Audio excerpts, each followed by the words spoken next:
Do'stlar omad kelganda emas, ketganda sinaladi. Hammasi joyida bo'lib tursa, ishlaringiz zo'r bo'lib tursa, hamma do'stdek ko'rinaverishi mumkin. Do'st bo'lmaganlar ham o'zini do'stdek tutishi mumkin. Lekin tegirmonni charxpalagi teskari aylanib qolganda, sizga kelgan omadlar ketganda, boshingizga bir balo kelganda, bir tashvish kelganda, bir sinov kelganda, keyin boyagi g'alvirda bittasi qoladi yo qolmaydi. Hammasi to'kilib ketadi. Ranjimaslik kerak. Shunday bo'lsa, kelajakda ranjimaslik kerak. Alhamdulillah deyish kerak.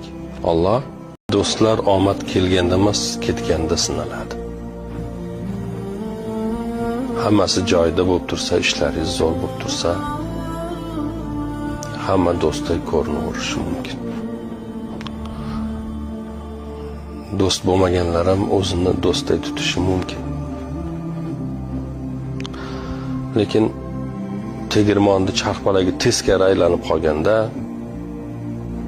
sizga kelgan omadlar ketganda, boshingizga bir balo kelganda, bir tashvish kelganda, bir sinov kelganda, keyin boyagi g'alvirda bittasi qoladi yo qolmaydi. Hammasi to'kilib ketadi. Ranjimaslik kerak. Shunday bo'lsa, kelajakda ranjimaslik kerak. Alhamdulillah deyish kerak. Alloh